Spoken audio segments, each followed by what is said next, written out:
Hi, and welcome to a new episode of the Lightleaders. Today I'm with Anne Osborne from Australia, who's been a Fruitarian for 30 years. So thank you, Anne, for being here. And for the listener, I will share a little bit about what we'll go through during this interview. First, we'll ask Anne how to be successful on a Fruitarian diet because she's been on it for more than 30 years. Then we'll go into her being a woman and how it is being a woman on fruits, because in the past episodes of the Fruitarian series, I've had only men. And some people ask, can we have women? Ask about cycle periods. The third part will be on being a parent, because I think you have two sons and you raise them on fruits. So being a parent, raising children on fruits. And the fourth part is going to be about sustainability, growing your garden. So I'm really excited for today. I will put chapters on the YouTube video so you can go directly to the part that interests you. And of course, if you want to support, like, share, and subscribe to the channel. So now let's get into it. Thank you so much, Anne, for being here, and welcome to the show. Thank you very much. Thanks for inviting me. By the way, a quick background for me is that I've been mainly on fruits for a year and a half and feeling good about it, but I might have some personal questions also about it. And my first question to you, Anne, is what are you grateful for today? I'm grateful for living in a beautiful part of the world and having beautiful fruits to eat and having the most amazing weather at the moment, which is sunshine and rain. So very, very grateful for all of those. Yeah. That's amazing. Thank you, Anne. And so now diving into the your success being Fruitarian during 30 years. So first, can you share like a little bit about your story, the background, like let's say in 2 or 3 minutes, if possible. Yeah. Well, I'd become like vegetarian for ethical reasons. And while I was vegetarian, I was aware that there were certain practices in the dairy industry and the egg industry that I was no longer comfortable with. And I knew in my heart that I needed to go vegan purely for ethical reasons. I was 20 at the time. I was already vegetarian. I thought my health was pretty good. I had no major health concerns. I never really gave my health a thought, as many healthy 20-year-olds don't. You just take it for granted. And I became vegan overnight from vegetarian for purely ethical reasons. And at the time I was at university and I needed to go up the hill every day from my digs to the campus. And every day, by the time I got to the top of the hill, I would have a tightness in my chest and I would be wheezy. But the very next day, after I gave up all animal products, I realized that I was at the top of the hill and I wasn't tight in the chest and I wasn't wheezy. And it was just like a revelation. It just hit me. I thought, wow, I wasn't expecting any health benefit. I hadn't even considered any health benefit. But here I was the very next day after I'd given up animal products, having this huge change. And really from that moment on, I mean, I'm vegan for ethical reasons, and that is the mainstay behind my veganism.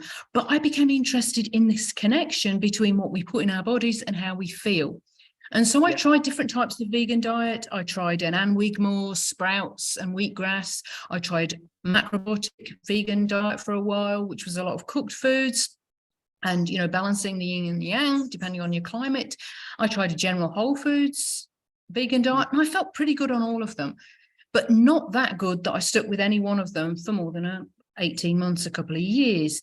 And then in 1990, I went to a talk at my local animal rights group and the talk was by a Fruitarian, and his name was David Shelley. And he was just an ordinary local Leicester lad, because it was in Leicester in the UK, my hometown. And he just blew a load of us away with his energy, his vitality. He rode everywhere. And it was like, wow, whatever he's doing is working really well for him.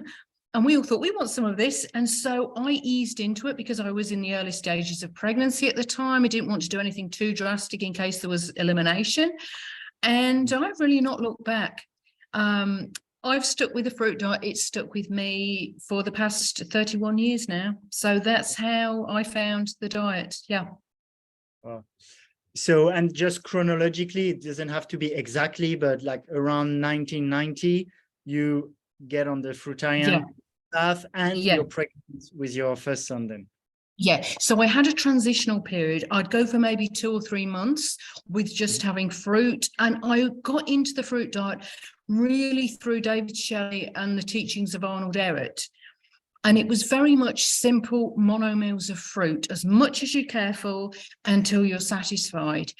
So I never really got into the gourmet recipes mixing. And the greens was always optional. And Arnold Ehret would say, if you have, want to have them, if you have a taste for them, have tender leafy greens. But there was never, you have to eat greens, otherwise you'll die kind of thing. So I was never really attracted to greens, and my children were never attracted to greens. So it was mainly these mono meals of, beautiful fruits, and with then having some sort of maybe some cooked potatoes, some cooked sweet potatoes at certain times. So there was a transitional period of about a year before I was on a 100% fruit diet. Okay. And can I ask you about age too? Like how old were you at that time? Let's say how young you were at the time and how young you are today. Yeah, no, I was 24 when I first started out, and I'm 56 now. So it's been most of my life now, I can say, has been on a fruitarian diet. Yeah. Amazing, and you're looking great. You can see with the the skin vibrating, and like you can see it. It's funny actually.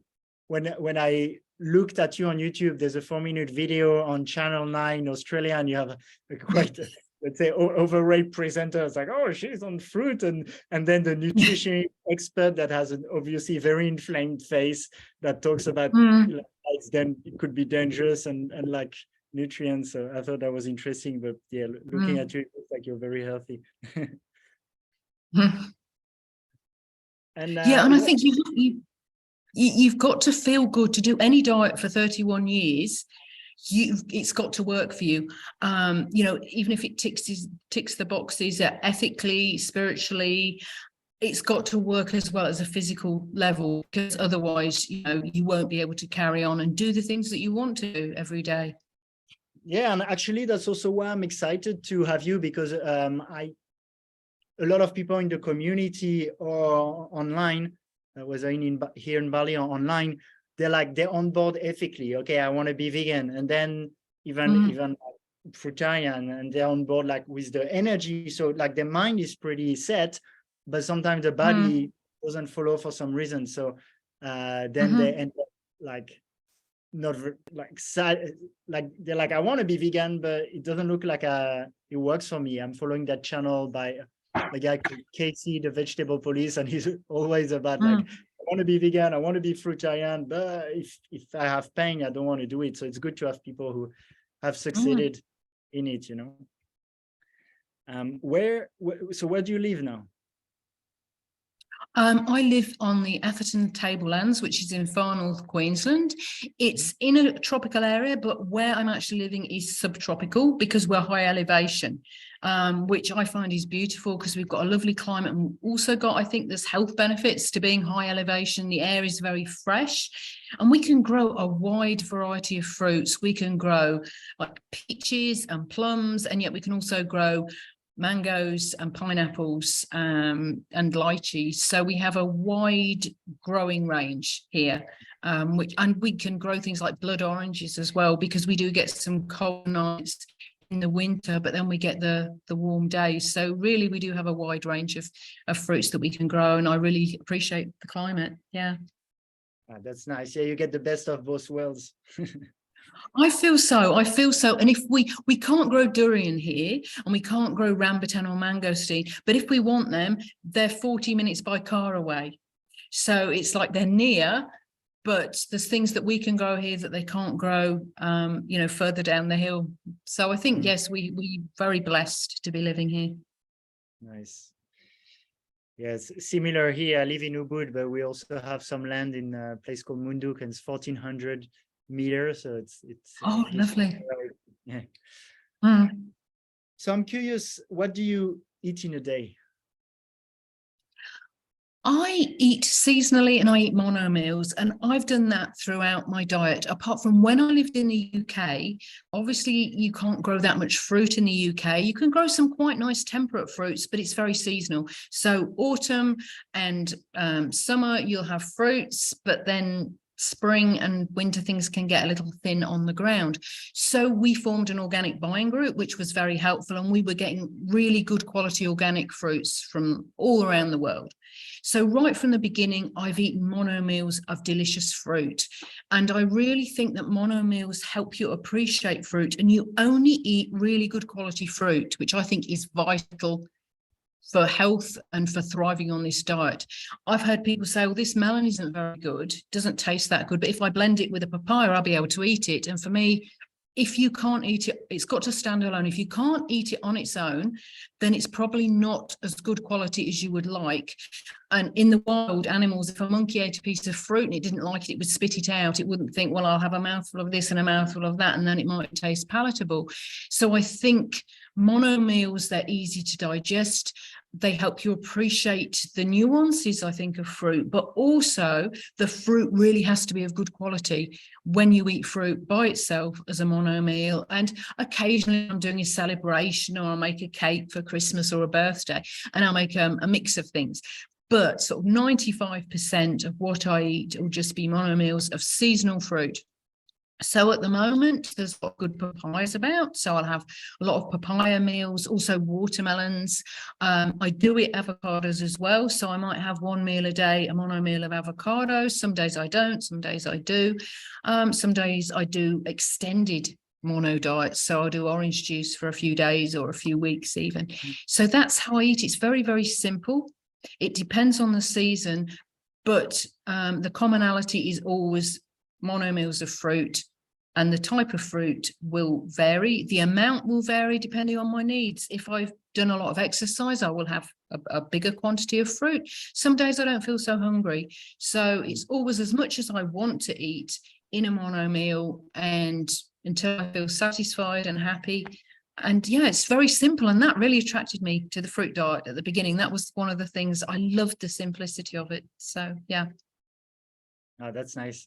And yeah, I love that you say also what's the most natural way, right? You would just eat a fruit and you'd have probably one tree, eat that fruit, and if it's good, you eat it and you don't mix it with things. Well, thinking about natural ways to eat, there's something in the Fruitarian community that people get that I perceive as not so natural, which are juices, right? So you talked about orange juice. How do you feel about juice?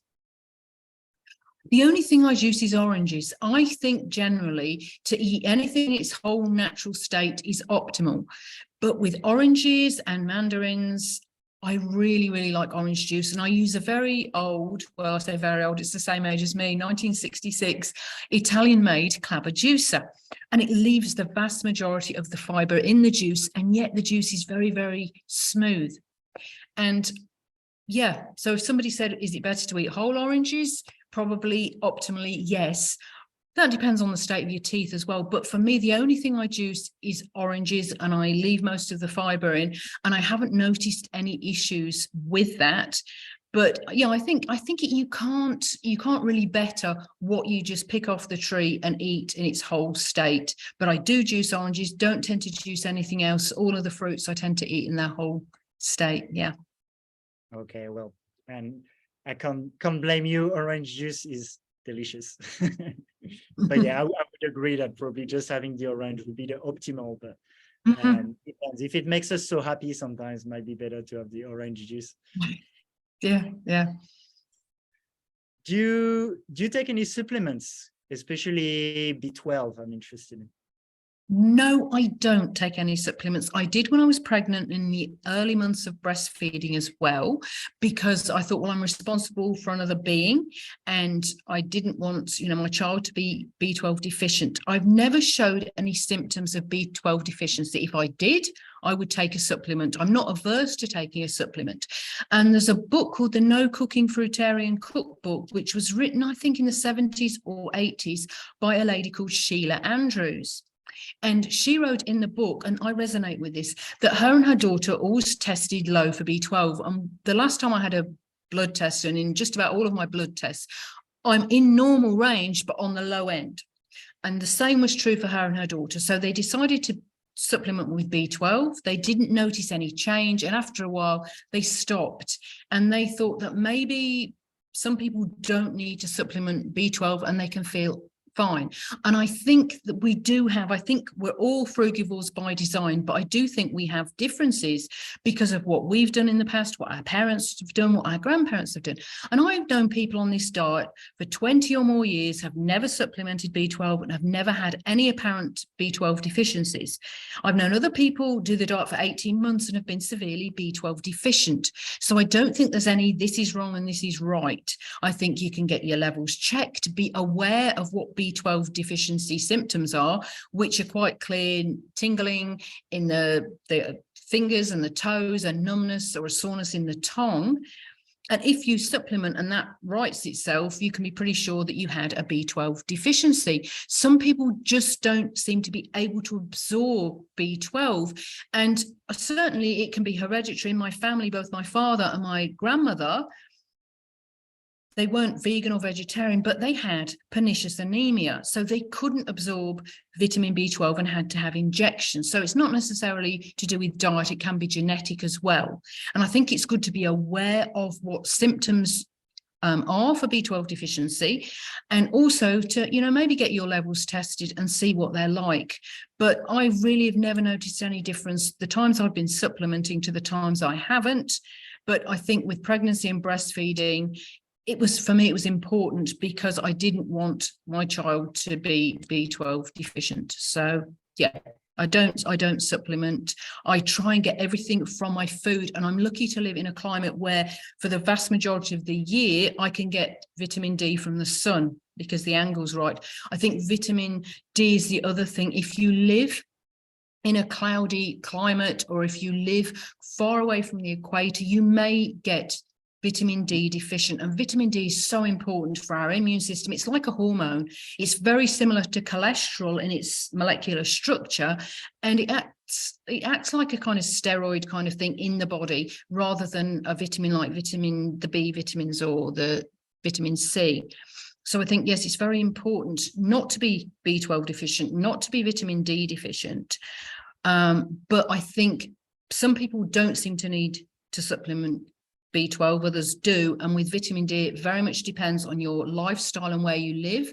The darker your natural skin color is, also, the more challenging it is to get enough vitamin D. Lighter skins can absorb up to 20 times as much vitamin D as a darker skin. And that's why we tan. When we sort of getting higher levels of vitamin D in our body, we don't need to absorb so much, so we'll get a tan. But there's many factors. And I think really with this diet, individual needs are so important. And I think when we make blanket prescriptions, everybody needs to be doing this, or everybody needs to be doing that, and people fall through the net. And people don't thrive on the diet. And Arnold Ehret said this, and I very much echo his words. The reason why most people fail at fasting and the fruit diet is through individual needs not being taken into consideration and over time. So that means what might work for you splendidly one day, in a couple of years, you might need to change things. So things aren't set in stone, and we all have individual needs. So I think, you know, that's very important with supplementation, with anything else, because one person doesn't need to supplement doesn't mean to say that you don't need to. So yeah, of course. And that's why you mainly talk about what's been working for you, and as you're a fellow human being, it's something that we can get inspiration from, but then there might be differences, so we let the people judge for themselves. For the B12 testing, I will add something that I learned from Lauren Lockman, actually, which was that when you test in the blood, it's also quite different than what actually goes into your cell. So if you usually don't take supplements, you might test pretty low, because the average people actually have supplements, whether they take them directly or it's in the meat they eat. And then it's in the blood, so it shows up quite high in the blood. But actually a lot of even meat eaters have a lot of B12 deficiencies. They have a lot in the blood, but it doesn't get absorbed. So I would say the tests can help for sure. And at the same time, it's good to just look into, oh, how do I feel? If you feel great, you probably don't have deficiency. I mean, at least my approach is, if I feel great, you can show me the test results and I'll look at it and consider it. But ultimately, I also take that into account, that the blood test isn't like the only truth. On supplements, how about omega-3? Because that's your, I'd say omega-3 and iron, because I feel in general there's like a B12 that comes, that's what Dr. Greger recommends, for example. And then you'd have D if you don't live in a sunny place. And then often there's the omega-3 thing, especially the EPA, DHA. And also I know a lot of people vegan who take iron. Yeah, I've never been iron deficient. I used to give blood when I lived in the UK. Moving to Australia, I wasn't allowed to give blood because of mad cow disease, even though I said, well, I was like vegetarian, but I still wasn't allowed to give blood. And they've just changed that in Australia. So I will consider being a blood donor again. So when you give blood, you're always tested for anemia to make sure you're not anemic. In any blood test, I've never tested anemic. How much of that is to do with my diet, genetics, other lifestyle things, I can't really say, but I've never been anemic since I've been on a vegan diet and since I've been on a fruitarian diet. But again, everybody is different. Some people may need to supplement and you can get your iron levels checked. I've never I've always had good energy levels and I've never been anemic whenever my blood's been tested. During pregnancy, your iron levels go down, but basically that's because your blood volume goes up. So because you've got more blood rushing around in your body, you're going to have a bit of diluted levels of iron. But again, I always had plenty of energy with my pregnancies, worked through most of my pregnancies, never had an issue, with feeling tired or anything, had great pregnancies. So iron, I don't. Omega-3, I don't worry about omega-3. I think if you're eating whole fruits, and they're grown in good soil and they're, good quality, picked ripe, and you're growing some of your own food as well, I really don't go into that sort of breaking things down into omega-3s, omega-9, omega-6s. But if you wanted to, papaya is one of the best foods in terms of omega-3 and omega-6 ratios. It hasn't got a whole lot of fat in it because it's, a low-fat food, but the fat it does have, those essential fatty acids, it has very little omega-6 and a lot of omega-3. I don't know if other fruits have better ratios, they just haven't been tested, but of all the tested fruits that I've looked at, so papaya, and I do eat a lot of papaya, I think papaya is an amazing fruit. I think it can be challenging to get good papaya. I mean, barley have great papaya, but if you're not living where the papaya grows, it can be challenging, especially in the States with all the GMO papaya. There used to be a wonderful company called Martha's Best who were in the Caribbean, I believe, and they shipped all over the States really good quality non-GMO papaya. But since the past couple of years, they don't seem to be in operation, and they were a really good way for people in the United States to get hold of really good quality papayas. So yeah, in the UK, I didn't eat papaya, but now I do. And I think that is a really good source of omega-3 if you want to, get it from fruit. Amazing. Thank you, Anne. And also, I'm interested if you're into detoxing a bit, or like maybe fasting or even other kinds of detox, whether you've done, I don't know, any turpentine, mucoid plaques, whatever product. I do mono diets, and I do mono diets 2 or 3 times a year. And people will sometimes say, well, why are you still doing you've been on a fruit diet for 30 years. Why do you feel a need to do mono diets still? And for me, they're like taking a car to the garage and having it sort of like it's, tune up. And I feel that they tune me up. And I think there's things in our environment we can't control. Mono diet means for a few days, you'll eat only one kind of fruit. One kind of fruit over, usually it'll be 2 or 3 weeks. It could be longer, it could be shorter. But I think 2 or 3 weeks, you really get that effect. And the reason fasting. I don't tend to fast. I have done a 14-day water fast, which was an amazing experience. I didn't plan to do it. I just didn't feel hungry one day, and it led to a 2-week water fast, and it was the most amazing experience. I haven't tended to do water fasting because until recently, I've always had children at home. I've always worked full time. I've always been really busy, and I always thought, I don't want to lie down for 2 weeks and do a water fast. But when the 2-week water fast that I did happened, I still could go about my everyday business. I had a little bit less energy, but I wasn't lying down. I had like a 3-year-old at the time to look after. So, I was pretty busy with it. But yeah, I do the mono diets because I feel there's things in our environment we can't control, such as electromagnetic frequencies, dirty electricity, pollution from cars, pollution from agriculture, the stresses that cause toxins in the body. I think if I was living in an Edenic garden with no pollution and no stress, I wouldn't feel a need to do mono diets. But as it is, I feel they help me. I feel they're an important part of my Fruitarian journey. And while I think it's important to get variety over the course of a year, I really like doing 2 or 3 mono diets every year. And I find that my digestive system just works so much better afterwards. So yeah, for me personally, that's what I do to just tune up, to do a little bit of detox, is to do mono diets. Amazing. And to close a bit that section on the how you've been successful 30 years being on fruit, I'd love to know, apart from the food, do you have specific things that you feel are really important, whether it's a meditation practice, saunas, exercise? Like, do you have some things? Yeah, I think you can't take diet in isolation. Yes, I believe you need really good quality fruit to thrive on this diet. I also believe that you need to be ready, and not just ready physically, ready emotionally and spiritually to be on a fruit diet. And some people just aren't ready for it. It doesn't mean there's anything wrong with them. It's just not the right time. So I think you need to be ready. You need to be prepared, and it can be emotionally raw. So it's not just your food's raw. Things you don't have that security blanket. So with many diets, if something happens, you can go for the sort of the comfort foods, the heavy sort of processed foods, or people that drink or take recreational drugs, and that numbs a lot of things. When you're on a fruit diet, you have to face things. A few years into my fruit diet, I had 2 things happen that were both very emotionally challenging.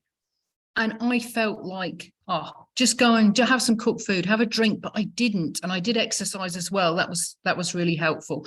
And I continued, but it was raw and it was hard and there was nothing to hide behind. And I think that can be challenging, and you have to kind of be prepared that you haven't got anything to numb your emotions. And long term, I think it's a great strategy because you get through it. You don't just hide it away and it's going to come back later. You have to go through whatever you're going through without any sort of props. But at the time, it can be challenging. And I think exercise is very important. When I started out on the Fruitarian diet, I had so much energy. It was like I had to exercise more, although I would have gone a bit crazy. And I just loved exercising. And exercising was so much easier on a fruit diet, because Arnold Ehret has this equation, V equals P minus O, where vitality is power minus obstructions. So once you start getting on this sort of cleaner diet, I just found, you can run, and you see some people running and they're like, it's really hard work, but you just have this flow. So I think they go hand in hand. When you're on a sort of a lighter diet, you have more energy, and then you exercise, and it's easier because you're on the lighter diet. So they're both really sort of complement each other. I think having some kind of faith in a higher power is also important, whether that's unorganized religion or whether that's just your own personal relationship with God or with nature. But having that view that there's something bigger than we are, and also that we're all connected. I think I have felt that so much more as well with being on a fruit diet. You can feel the connections with animals, with plants, with the universe, and it's a very joyous thing. You just, with music as well, I've noticed that I feel music more. I don't just hear it anymore, I feel it more. It just seems to penetrate the rhythms. In Australia, I love the didgeridoo. That's such an earthy, wonderful instrument, and it just goes through you. not just the didgeridoo, lots of music does.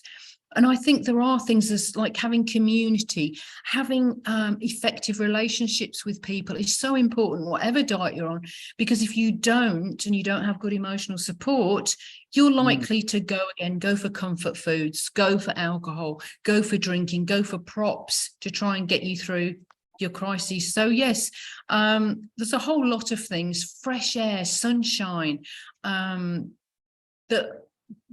proper breathing. And I think for anyone living anywhere where the air is not good, I think that's very challenging, because as your health improves, you get more sensitive. People often find that they can't go down the washing powder aisle at the supermarket when they're on a cleaner diet, because it just smells so chemically. If the neighbour's washing's on the line, they can smell it. Toxic paint, you can smell it. So fresh air, I think, is a very, very important thing as well. So yes, it's a very holistic way of living. Yeah, I can feel now when I go to a spa, for example, and I want to have an ice bath, which I love. I often find that it smells like chlorine way too much for me now. Yeah, so that's part of the curse of being on that sensitivity. And actually, sometimes people think, if you want fruits, it's hard to be grounded, right? Because you have that kind of little high. I mean, what you described with music, I don't know if you've been into plant medicine, but it's like almost a mild version of what you can have on plant medicine. And it's both beautiful and sometimes can be perceived as maybe ungrounded. Yeah, yes. And I think that you can ground yourself often in what you do in the day. If you're working on the ground, that's kind of a literal thing, but you can ground yourself by the work you do. I think that when you've got kids as well, I've had kids throughout my time on this diet, and kids ground you, because you've got to be responsible. You're looking after other beings, and you have certain things you need to do each day, and you can't necessarily just be airy fairy. You have to be practical. You have to get your logical brain into action, as well as your sort of your right brain. It has to be a kind of a mix of the two. So I think that's helped me, just having work, having jobs, having that more logical side of life as well, to balance the sort of like real high that you can get off a fruit diet, and that sort of, I don't know, etheric sort of feeling, and very spiritual feeling. Yeah, and I can feel also the part where when you talk about numbing your emotion. I know, for example, personally, I used to, and I still numb my emotion with food, but fruits aren't as good. Definitely. So it's a blessing in disguise, of course, but in the short term, it can be a little bit frustrating. Yeah. Just before we move to the part about the difference as you're a woman, I'm curious, do you have specific, like maybe 2 or 3 influences in that area that you really, really love and want to share? I mean, you talked about Arnold Ehret, the mucusless diet. Do you have maybe 2 or 3? Maybe they have a YouTube channel. Yeah, I have a YouTube channel. I haven't done so much on it because I have been very busy with things, and I always mean to do more videos, which is Fruit Bat Anne Osborne. And I have a Facebook page as well, if you search for Anne Osborne, and I share a lot of stuff on my Facebook page in terms of information about fruitarian diets, information about fruit growing. And one thing that I do share there is an album which is all old newspaper clippings, because 150 years ago, up really until the 1950s, there was a lot of information shared in the mainstream media, the mass media, the newspapers, before Big Pharma kind of got a hold, about fruitarian diets, about fruit diets, and the benefits of them. So I like to share things, share information, and I do have an Instagram as well, Anne Osborne. I think it's Fruit is Beaut, or Fruit is Cute. I can never remember which one it is, but one of the two.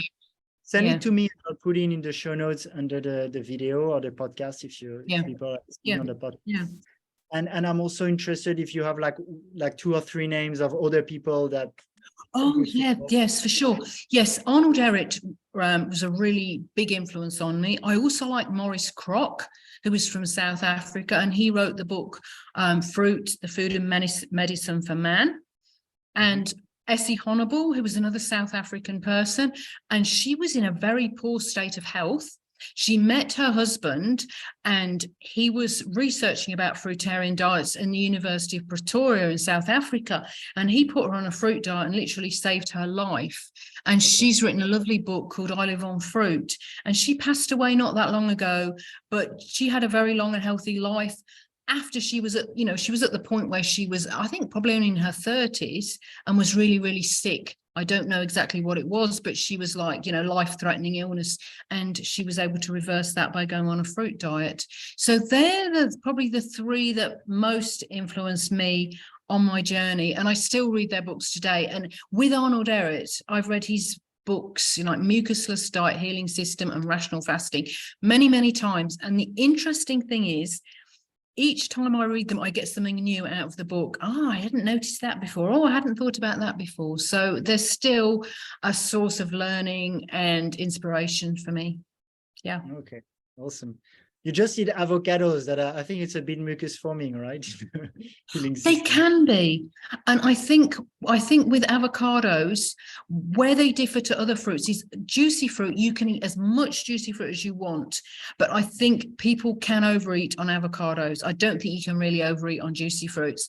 I think if you eat a good amount for you, and I've eaten a lot more since I've moved to Australia, because they are so good in this area and the area I was living with before, and you can just go and pick them up off the floor, and they're just they're a concentrated source of macronutrients. So if you're busy, if you have like a couple of avocados, that's like sometimes almost half your calories macros for the day, and it's just sometimes easy, and you can travel with them and they're easy to eat, and I eat them mono. So yeah, I'll go for long periods without avocados.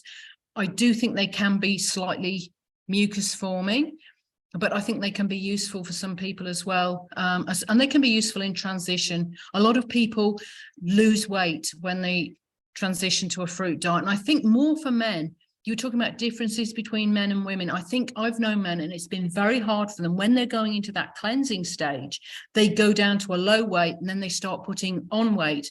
But during that stage, for a man, I think it can be more challenging. I think society can judge men more harshly if they're of a low weight, whereas with a woman, it can be easier to sort of be quite a low weight and nobody really says that much. So I think that's the difference. But I think that's, one of the things. Why do you think I've done so many interviews with like ripped fruitarians? It's obviously because I wanted to see examples, because there's definitely that story that, if you're fruitarian, you become like skinny hippie type. And trying to look other examples. Yeah, and again, that's down to lifestyle and genetics as well as diet. Some people naturally have six packs and don't do any exercise. Other people exercise and find it very difficult to build muscle up. So there's a genetic thing there as well. And some people aren't bothered. Some guys are quite happy to be quite slim and they don't want to build muscle. And again, it's a personal choice, what your own individual needs are. Okay, well, so we've started touching on the difference between men and women, and so again, you're the first time I have a fruitarian woman here on the show, but we've talked actually with some of the men like Professor Spira or others on the cycles and how it can change, but it's actually more interesting to hear it firsthand from you, Anne. So, well, we'll go into fertility and cycles. Maybe let's start here with cycles. What's been your story? Because even in Arnold Ehret's book, he says that menstruation are meant to cease, right? Like when you're on a pure, let's say, diet. Yeah. It's not in the book if it means that you don't bleed and you still have the cycle, or there are also some theories. I was reading a book called Return to the Brain of Eden. I don't know if you've read it, but they analyzed Tony White. Yeah. So they also postulate that maybe at some point women were ovulating when they orgasmed, for example, and that they didn't have also that cycle. Yeah. I'm quite interested in your experience and your thoughts on that. Well, before I went on a raw vegan diet, I always had very, very heavy periods and very painful. I'd start to get pains the day before. So I always knew when my period was due, because the day before I'd get bad cramps. And then day 2, after the period started was the worst, and it'd be a pretty horrible time of the month. But going on a raw fruit diet, and especially if I'm not eating any overt fats, my periods were so much lighter and not painful. And they never stopped completely. Now, some women have, and I think maybe their periods could have been lighter to start with, but my periods were very heavy before, and they never actually stopped. They were a lot lighter, but I still would get bleeding. I wouldn't get a cessation of bleeding. And I think if your periods stop, there can be two reasons. Either your body is not in a state to support a pregnancy. So sometimes athletes, female athletes who have very little body fat will stop ovulation, they'll stop having periods, or people that are very sick or anorexic will stop their cycle because their body just hasn't got enough body fat, hasn't got the reserves to support a pregnancy. But I do believe that some women can go on the Fruitarian diet and still ovulate but not bleed. I do think that's possible, and I've read a lot of stuff on that's, you know, the ideal state. It didn't happen for me, but I do think it's possible, and you can test for ovulation. So if you wanted to test that, if somebody thought they were still fertile but weren't having a bleed, they could test, because you can get tested to see if you're ovulating or not. So I don't think that would be beyond the bounds of possibility, actually proving that if your periods had stopped but you believed you were still ovulating. So my fertility has always been good, my periods have always been regular until, like, I've just gone through menopause. And the thing about menopause was I had no symptoms apart from my periods stopped. And it was like, you hear, oh, it's 5 years of, you know, it's going to be awful. There's, you know, all these symptoms that you'll have perimenopause, then you'll have them even when you've gone through menopause. And I just didn't get anything. I just felt exactly the same as before, apart from I didn't have a period. So, yeah. You know, my cycle was great. My menopause was just like nothing. And I've talked to other women on a raw vegan diet that have gone through menopause, and they've had the same thing. Their periods stopped, but they've had no major symptoms. And that for me is wonderful. If women can do that, because we hear so much about how women's lives are affected by menopause, with brain fog, with night sweats, with mood swings, with just feeling tired. And I think our endocrine systems are amazingly balanced. And I think one thing that is very helpful in maintaining that balance is a natural diet. So, yeah, I've from that point of view, from my female cycles, from my endocrine system, I'm very thankful that I've been on a fruit diet. Yeah. Actually, thank you for sharing. In the book, Return to the Brain of Eden, by the way, they postulate how kind of weird it is compared to the rest of nature, that first women have cycles this way rather than either ovulating when they have an orgasm or having specific mating periods. Like, and the other thing was menopause also. They say in nature, there's not really much such thing. Usually, like female animals would stay fertile most of their lives. So do you think somehow there could be a state of, I don't know, if I call it purity, it might sound weird, but where menopause would disappear? Like, there's also some people, I don't know if it's true, who told me, oh, in that tribe, women at 70 would still have children. Do you believe in that? Yes. Yeah, I think there's some documented evidence of the Hunzas, and there's some of the Vilcamba people that were in South America, I believe. But the Hunzas, that yes, the women were having children into later life. And I think a lot of your own health is limited by your genetics, not all of it. There's things you can't control. And I pretty much think that if we had third and fourth generation fruitarians, that they probably wouldn't bleed, that they probably would be fertile into old age, and that they wouldn't have any issues with B12 or teeth. I think there's things that we can't control. I was a cesarean birth, and that can affect you with your whole sort of like microbiome. Being a cesarean, my mum smoked when she was pregnant because they didn't know it was harmful then, and she had x-rays when she was pregnant, and I was fed formula. So there's things that have limited my genetics, But you can't do anything about that. There's no point worrying about it. What you can change is your diet and your lifestyle, and you can focus on the things that you can change. But I do think we're limited. And there was a raw food community in France, and they found it was the third generation grandchildren who showed structural changes.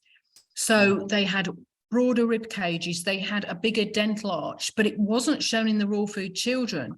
It was in the grandchildren. So I think when you talk about sins of the father, I am sure if people went back to a natural diet and lifestyle, we'd see big changes by the sort of the third, fourth generation for sure of raw food kids, because I think issues from how our ancestors have lived do get passed down to us to some extent. We can mitigate them by how we live, but I think there's things that we necessarily can't change, but could be changed, you know, it's kind of further down the line.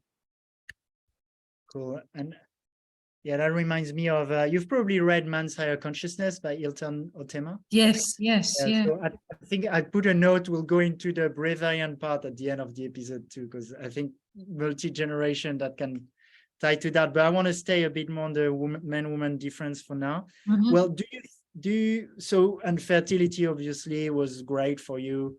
Didn't have any problem with that.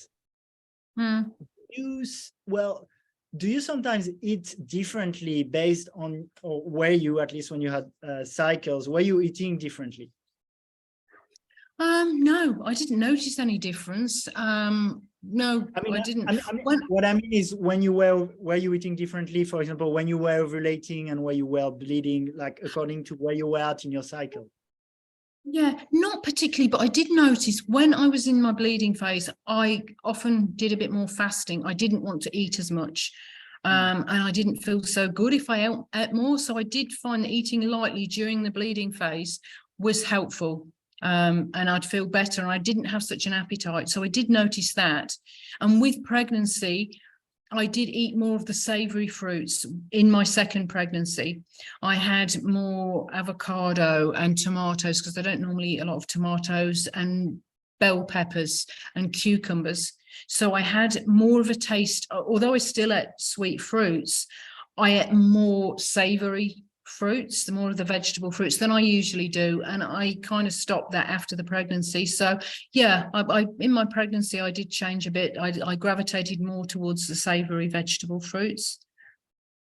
Okay, and do you feel there are like main differences between men and women in how to approach the fruitarian diet and lifestyle?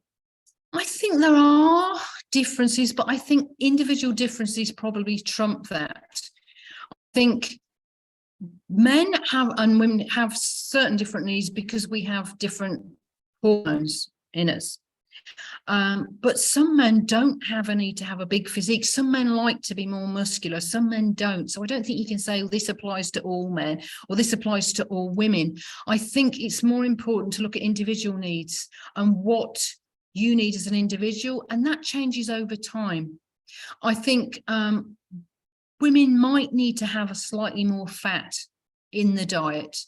And this is generalizing, because women need a certain amount of fat to ovulate, I believe, because when you carry a baby, your body doesn't want you, has this innate intelligence. It doesn't want you to get pregnant if you're not able to carry the pregnancy through. And I think we do need, you know, a little bit more fat in our diet than men, possibly. You can see in the Constitution also, like, for example, if you're a man and you're 8.5% body fat, like me, it's healthy. Yeah. Well, if you're a woman with 8.5% body fat, it's not good. Yeah, but it is interesting because I had scales that measured body fat, and when I've done some of my orange juice monodiets, my body fat has gone down to like less than 10%. Wow. And I still had my cycle, and I always thought, well, I'm like, even when I've done kind of long-term mono diets and have lost quite a bit of weight, I've still maintained my cycle, which I was very pleased to do. I don't want my cycle to stop, because I think for women, you're more liable to get osteoporosis if your cycle stops, because your estrogen levels are probably lower than they should be. And, you know, and I think it's in your progesterone as well. So I think it's very important for a woman to maintain her cycles, whether she bleeds or not. So whether she's bleeding on that cycle or she's not bleeding, there's still a cycle, and that cycle is important, I think, for levels of estrogen and progesterone, and that, you know, they're kept nicely in balance. So I did get down to quite a low body fat, and I think it can be challenging because you can, you know, your point of reference will determine how you perceive others. So when you're quite slim yourself, when you're living with other people that are quite slim, you won't see anything, you know, wrong with being slim, but other people who are of a bigger weight will look at you and say, oh, she's too skinny. Oh, there's nothing on her. She's got no fat. And it's their reference point is different. So I think women can be challenged like that as well as men, but I think it might be particularly hard for men to be of a lower weight in society, especially when reference points for men are often big, blown up sort of men on steroids, that I don't particularly find attractive, but is kind of out there in mainstream movies, mainstream magazines, you know. So, yeah. Okay, and to close on this, I have a question. Obviously, I think the mainstream view would be like, if not just the bleeding, but also the cycle stops, is generally not a good indication. However, from what I've read, including Return to the Brain of Eden, like it's almost a total transformation of the body, and could be through generation. But would you be open to the idea of not having cycles, and for women, and this being healthy in the way that she would totally rewire how she ovulates, for example, being maybe with orgasm, and being healthy, not ovulate for 6 months and then ovulate when she has an orgasm, or just for reproduction? I think for sure, I think as long as your hormones, as long as your endocrine system is functioning well and you're feeling good and you're not, you know, getting into osteoporosis, which some women can go through if they have anorexia and their cycle stops. So I think it very much depends how you feel and on your endocrine system. Okay, yeah, cool. Thank you. And is there anything you feel like sharing on the more woman-specific topic? Just that I felt very, very in tune with my sort of like my endocrine cycle on this diet, and I see so many people, so many women that have issues with their thyroid gland or on thyroxine. So either they're hypo or hyper, you know, issues with the thyroid gland, and so many problems that are sort of, there's a band-aid put on in terms of allopathic drugs are given. And if only they could get naturally through diet and lifestyle, and it's not just diet, there's many lifestyle factors, could get their cycles, then their female hormones, you know, and the whole of the endocrine system functioning more optimally, I think it would save so much trauma for women with in terms of side effects from allopathic drugs. And I think it's our birthright to feel happy and healthy. It's our birthright to have a wonderful pregnancy. I had great pregnancies, all my hormones were ramped up, and I felt on top of the world. And yet so many women suffer with morning sickness, or with edema, or with backache, or with preeclampsia, all these conditions in pregnancy, and it makes pregnancy a challenging time for them. And I think if only every woman could have a really beautiful, wonderful pregnancy, so that she wanted to be pregnant all the time, just because it was such a lovely experience. And I think that is possible with changes to diet and lifestyle. So I would hope that more women can reclaim a healthy, functioning endocrine system. And just something that you were saying before about the cycles, it is kind of nice to have a moon cycle as a woman. I am open to cycles not being necessary, but I do like that. As a woman, I like being tied to the moon and the moon cycles with, and I would find, you know, like being, you know, being ovulating on a full moon, you know, just things like that. And you'd get into that cycle was kind of nice as well. So, yeah. Yeah, I get it. Thanks. Okay, well, so you're also a parent. So you have 2 sons, right? Yes, yeah. And has it been to raise them on fruits? Oh, it's been wonderful. Child rearing has been the best experience of my life, the most joyful. I've loved it. It's been such an adventure. It's hard work, but it's good hard work. And what I'd like to say, I think is very, very important, is that babies are milkarians. They're not fruitarians. Children, I believe, need milk until they're 3.5 and 4. And the cases where raw food children have failed to thrive, all the ones that I know about have been because the mother stopped breastfeeding early or wasn't able to produce a sufficient quantity of milk. I think that's hugely important. And that brings up the issues. Are you prepared, if you're thinking of having a child on this diet and lifestyle, are you prepared to long-term breastfeed? Because it is quite unusual.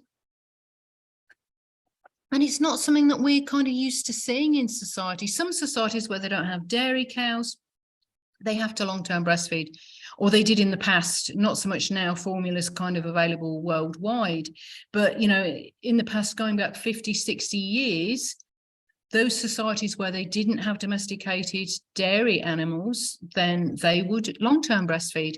And I think that's really important to consider. Do you feel comfortable doing that? I think it's very, very important for children to have breast milk until they're 3.5 or 4 at least. And, you know, if you're raw vegan, mother's milk is best, but what's the alternative? You're not going to be wanting to give animal milk, and you're not wanting to be given, you know, vegan formulas either, because they're not raw. So that is a hugely important point for me to make. Yeah. How old are your sons? 31 and 18. Okay. And did you face a lot of judgment for it? I don't know. I could imagine some people think it's like criminals. Not to my face. And the thing was, both of them were very healthy and very happy. They didn't have any jabs, but they never got any of the usual childhood illnesses. They came into contact with other children with them because it's better that they get them. They, like my oldest son, was tested for immunity to chickenpox, and he had natural immunity, but he never got it. So to me, that's the optimal way your immune system is. You come into contact with viruses or infections, and you get the natural antibodies to them, but you don't actually get any symptoms of it because your immune system is working well. And they were very healthy. They were very happy. They were smaller. Their growth cycle was different. One of my health visitors said, your son is on the Asian vegetarian chart, which made sense to me because Asian vegetarian is kind of vegan. But mentally, they developed ahead of what they, you know, was supposed to be doing in terms of their vocabulary and their sort of mental skills. So I wasn't concerned. And I think that's an issue. People do write to me and say, well, my child's growing more slowly. Now, if you think 100 years ago...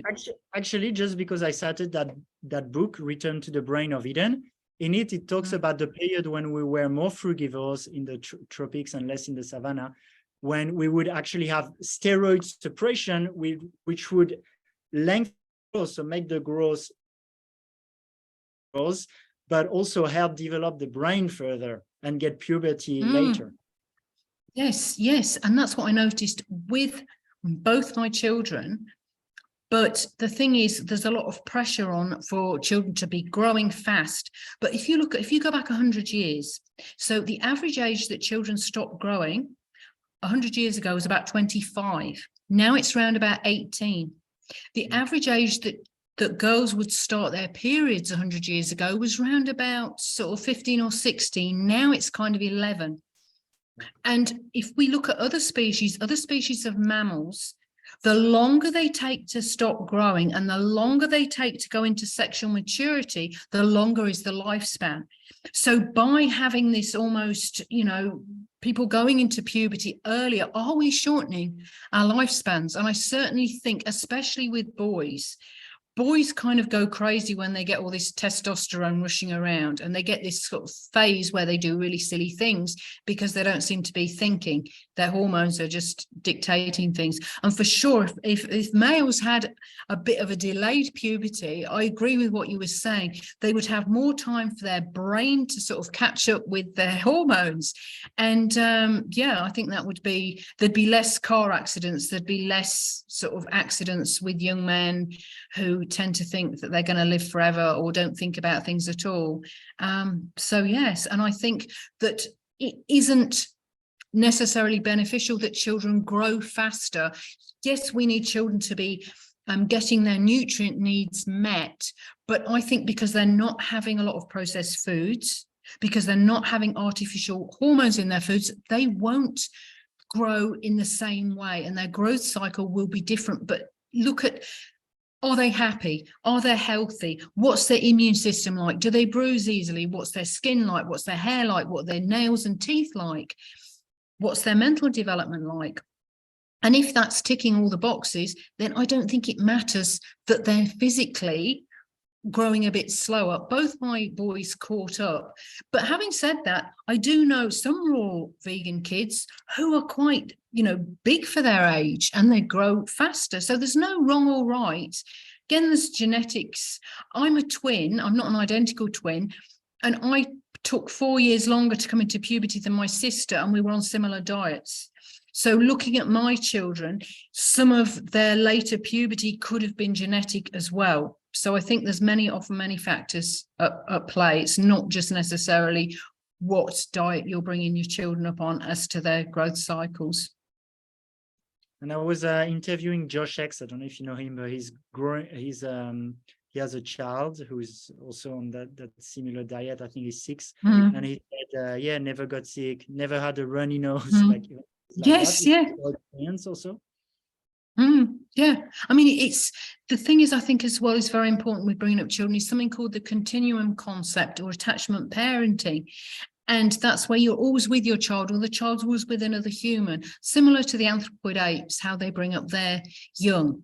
And I think to do that, if you've got a child that's always sick, that's always fretful, that's got a lot of frantic energy, like my kids had good energy, but they weren't hyperactive, it must be very challenging to do the continuum concept with a child that is often sick, has got a lot like a hyperactive.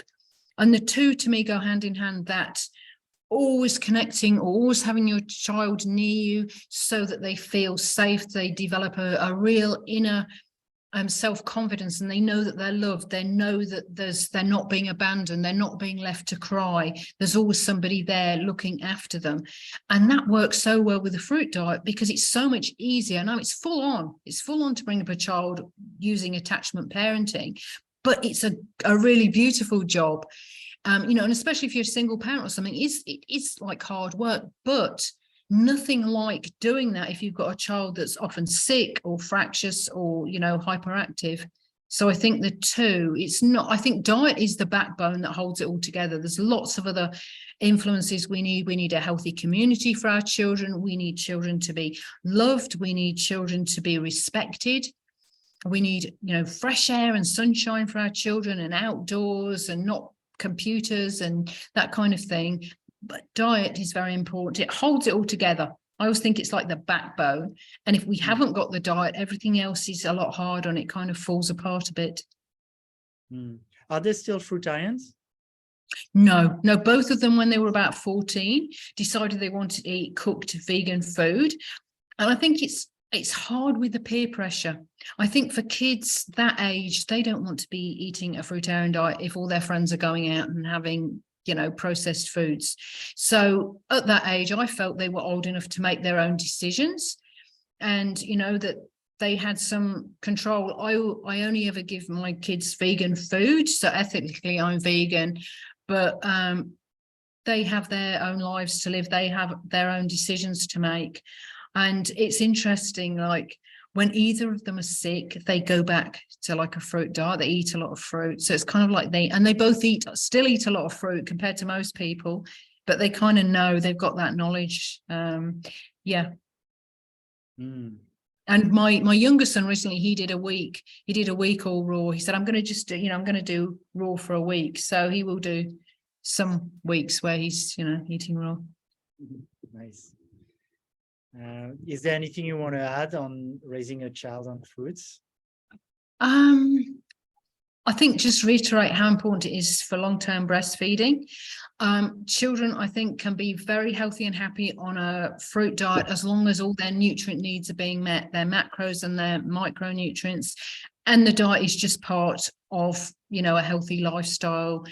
There's lots of other bits that a child needs to be healthy. And I think if you were given the choice between having a loving parent or having a good diet, the loving parent would probably trump the good diet almost, because, you know, a lot of parents are very loving, very kind. They don't have the knowledge of diet and lifestyle, but they give their children so much love that the child will grow up to be a very happy and healthy individual. Thank you. Thank you. And now I'd love to talk a little bit about sustainability, as you say, was something like you're also quite interested in. Actually, here, I don't think we can see it, but in the background, we just started. So yesterday we did a permaculture garden. So that's something I'm really interested in, both for sustainability, meaning for a few things. First, self-sufficiency, so I can provide for myself. Second, connection with nature, also like how we treat nature when we get our food. And the third part is health, because there's nothing as good as a fruit that we just pick up from the tree when it's ripe. We know we don't put chemicals in there. Potentially we bless them and speak to them and pray to them. So I think that's awesome. Is that something you're doing to start with? You grow your own fruits? Oh, yes, I'm starting to grow. There are some established fruit trees here, and I've also planted a lot. I've only been in this place less than a year. And yes, one of the reasons for moving here was to work towards self-sufficiency. And I love it. And it's like you're saying, the health. So I recently gave up a job that I'd done for about 10 years, which was on average, I'd say 8 hours a day working on a computer. I think I managed to do that job because of my diet, but it wasn't something I'd ever really wanted to do or think is healthy, working that amount of time every day on a computer. So now I'm spending that time working on the land, and I feel the difference. I feel stronger physically because I'm doing physical work and moving hoses around and water and earth, and just connecting with the trees is beautiful. And there was a couple of trees here that were in a little bit of a poor condition because we hadn't been able to move. We bought the property, but there was 4 months where we weren't able to move. So there was a little bit of time where they didn't have that love and attention and enough water. And they were both looking, one was so bad, I didn't know what kind of tree it was. It had all shriveled leaves, they were all malformed and had lots of mites all over them and blisters. And so I just started watering it and feeding it and talking to it and spending time with this tree. And gradually it started to put new leaves out. And as it put new leaves out, I started to take the diseased leaves off with the mites. And now it's a lychee tree, but I had no idea what it was. It was only when its new leaves came. And to see that is like really, really special. And there was another tree that wasn't doing well, but the ants are helping. And I think that's a rambutan tree. I hope it is a rambutan tree, or it could be a longan tree, but either will be good. But yeah, and at first I was seeing all these ants and thinking, and it wasn't in such good health. But what I was looking at was that the ants were the problem, but the ants were there because there was a problem, and the ants were actually helping. And I had to just take time and think, and I wasn't going to kill the ants because I don't try and kill anything. I was going to put something around the base of the tree to discourage the ants from going up. And then I thought, I'm really glad that I expanded a bit and thought a bit more about the big picture, because the ants aren't the problem. They're there in response to a problem. And I'm so glad that I just left the ants there to help out. And that tree now is doing really well with the help of the ants and being watered and fed and looked after. So yeah, I think connecting and part of the fruitarian diet for me as well is that's very interesting, because I know some people who do like little water beds around plants to protect from ants. Yes, no, I leave the ants now, unless I think there are some types of ants that'll actually damage the tree, but these ones aren't. They're responding to either some bugs or something that's on the tree or some disease, and I think they're helping, they're helping with that. So yeah, and I think an important part of the fruitarian diet for me has been the non-harming. And when you're eating fruit, the fruit is given and we plant the seeds in return. It's this symbiotic relationship.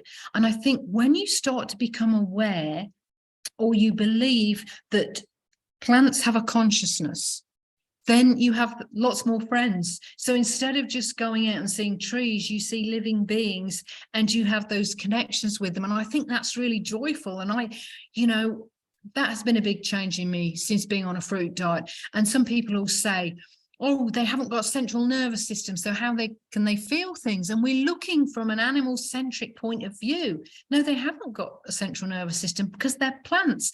But that doesn't mean that they don't have a consciousness or they don't feel things. They just do it differently. And it can be challenging because sometimes ethical vegans, and I'm an ethical vegan, will take umbrage when you say, and they'll say, oh, the people all say the carrot screams, and you're not attacking vegans by saying you believe plants have feelings. You're just meaning that you believe that plants have feelings. And yes, we do have to eat something. And I don't think any diet is perfect, because whatever diet, unless we're just going and picking our own fruit and brushing any insects off it, and we're not using chemicals, there's some animals being harmed. There's farmers who kill animals so they don't eat their crops. So I don't think, somebody once said to me, the only good vegan is a dead vegan. And I kind of resonate with that, because our computers might have animal parts in, our shoes might have animal glue. It's very, very hard. We do what we can. And I'm not dissing any ethical vegan, because I'm an ethical vegan, by saying I believe that plants have feelings. It's my choice to be fruitarian, and I do believe that plants do have feelings and a consciousness, but just very different from the structure of animals. So yeah, that would make sense to me, and I think to a lot of people who listen. I'd love to be practical. So how can people get to grow their own food even if they live in apartments, for example? Is that possible? Well, yes, it is. And you can either join a community garden, so you can go outside of your physical space. And community gardens are wonderful because they don't only improve your physical health because you're doing gardening and you're eating good food, they improve your mental health. It's been shown that community gardening really helps people's mental health, because people come together, they work as a team to create something beautiful. So I think joining a community garden is a great idea, and there's more and more community gardens coming up in all countries of the world. But if you want to garden inside your apartment, you can have little pots of things. You can grow herbs near the windowsills, you can grow tomatoes, you can get little sort of cherry tomatoes that grow very well in a kind of a small area. So you can still grow little bits. And yes, you might not be able to become self-sufficient, but the fruits and the herbs that you are growing will be high in antioxidants, and they'll be high in micronutrients, so minerals and vitamins. So you can sort of supplement your diet with what you can grow.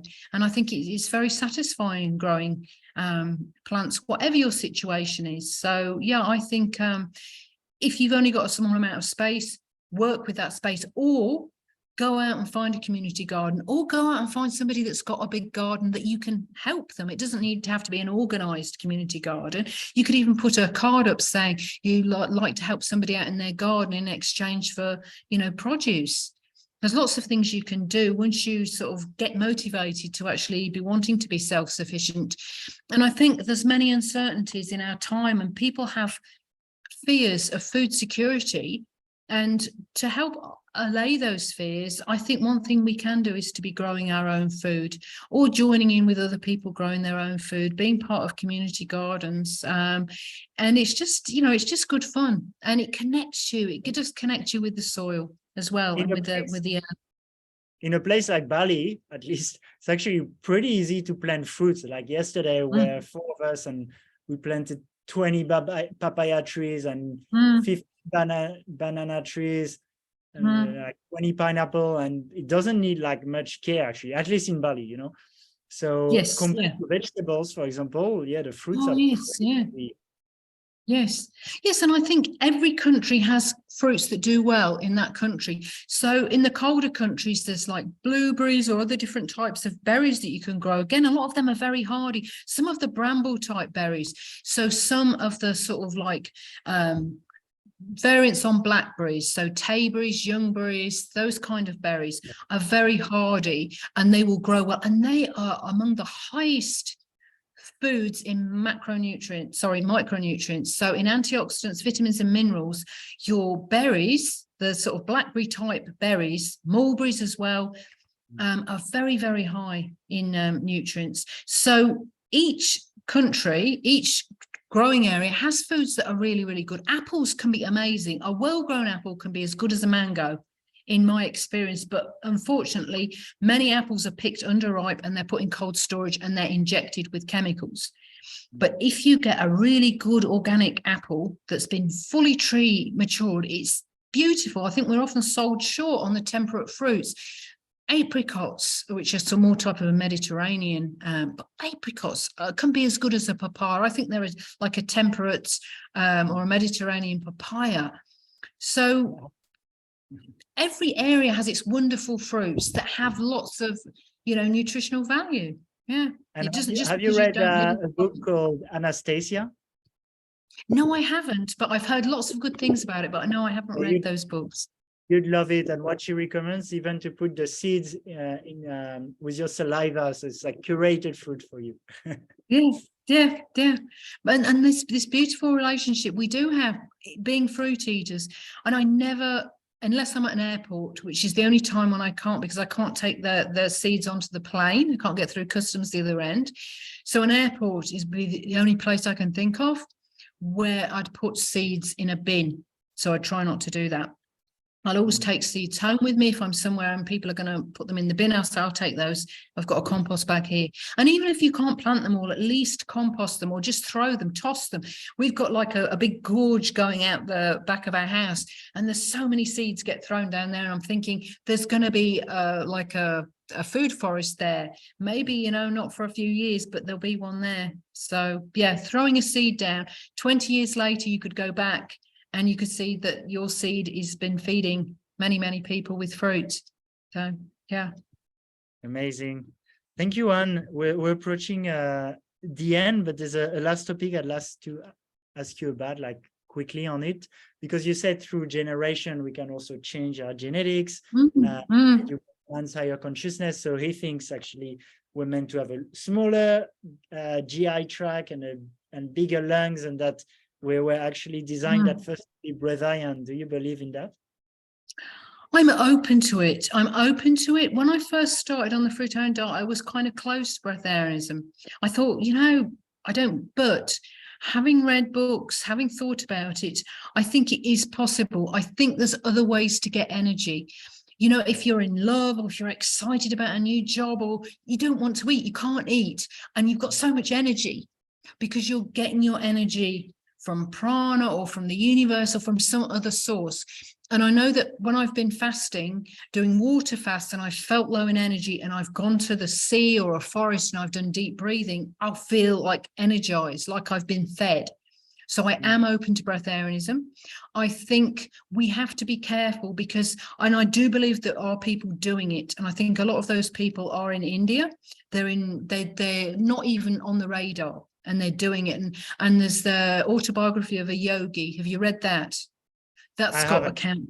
Yeah, that's well worth reading. That's got accounts of breatharians in there. And I do believe in breatharianism. I do think there are some people that pretend to be breatharian. I'm not saying they're intentionally lying. I think they believe in it. I think they've read the stuff and they believe that breatharian is possible. They believe that they can do it, but they're not quite actually doing it. And I think people have died because they've followed these people's advice. They've been in tents in the wild, and they've died of starvation or of dehydration. You have to be ready if you're going to do breatharianism, and probably you'd be halfway up a mountain in India somewhere or Nepal doing it. And I think you have to be careful what you say about it, because I think some people, I would not promote breatharianism, because I think it's a very special state. And I don't think there's many people in this world that would be ready for it. And I think there's the potential to get seriously ill. Similar to dry fasting, people can get very, very ill and can die from that. So it's not something that I would promote. I don't have the knowledge of breatharianism. I've never done it. I don't have the knowledge of dry fasting because I've never done it more than about a day. So I think there's certain things we do have to be careful with. Yeah. But I'm open to breatharianism, definitely. Yeah. That's interesting. Oh, And quick question, because I saw you have a sip of water. Do you drink water? I do drink water, and that is an interesting thing, because I know some fruitarians say water is toxic. Other people say you have to drink this amount, otherwise won't be well. And for me, it's like I can go for weeks without drinking water. So in the cooler months, especially if I'm having lots and lots of juicy fruits, I won't feel a need to drink water. Okay. Other times, if I'm doing a lot of physical work and it gets very hot here in the summer, I can drink maybe 1.5 liters of water a day on top of any juicy fruits, and I'll get that thirst reflex. So I very much go by my thirst reflex. I also look at my urination, the color of my urine, make sure it's not dark. I don't want to be dehydrated, because our kidneys are hidden away. We can't see if we're doing damage to our kidneys. And once we've done damage to the kidneys, it's very, very hard to reverse that. The liver is an organ that you can reverse damage. Pretty much. You can go from 10% liver function to 90% if you do the right protocols. But with the kidneys, it's not that easy. Often once the kidneys are damaged, there'll be a severe electrolyte imbalance and you can get a heart attack. So I think we have to be sort of very mindful that we aren't getting dehydrated, but I don't need to drink water. Often I won't have a drink, but like it's summer now, it's quite hot now. I haven't eaten today yet. So because of that reason, you know, I would have more water. And that's, again, if a day I'm not feeling hungry, I will have more water. And I go very much, I'm not like saying you can't drink water or you have to drink X amount. I think it depends on your needs. But I think, again, we have to be careful, because some people's thirst reflex isn't always working optimally, especially if they've been you know, on a diet and lifestyle that hasn't brought them optimal health. So then I think you need to monitor your urine and how often you're urinating, bearing in mind how much you're sweating, and, you know, you'll urinate more in the colder months, and the color of your urine, and under your eyes if you're getting any discoloration, which is the kidney area. But yeah, I don't think you have to drink water, but I think you have to keep hydrated, and I certainly do drink water in the summer, but not really in the winter. Okay, thank you, Anne. Yeah, so we're at the end of the episode now. Is there anything else you'd like to share with me and the listener before we close? I just like to sort of reiterate the importance of individual needs and not making blanket prescriptions. And because something works for you, it might not work for someone else, and someone might need, you know, differences to the diet. They might need more fat or less fat, or more greens, or, you know, more pH acidic fruits or less pH acidic fruits. And it's really important that just because someone's doing something that's working well for them doesn't mean that if you do exactly the same thing, it'll work well for you, and things change over time. And I would also just like to say these 3 pointers to thrive on this diet. I think you need to be ready for it mentally, physically, emotionally, and spiritually. And a transitional diet can help with that. I think you need to obtain really good quality fruit. I think that is so vital. It's got to be grown in good soil, and it's got to be properly ripe. And I think you have to have faith in the diet, but not blind faith. Faith that you've built up through your own knowledge, through looking at other people's works, through your own experiences, and through reading and researching on anatomy, biology, dietetics, all sorts of things. And I think those 3 things are very, very important to thrive on the diet. So if I was just to take away 3 things to thrive, is to be ready for it, to obtain good quality fruit, and to have faith, but not blind faith in the diet. Yeah.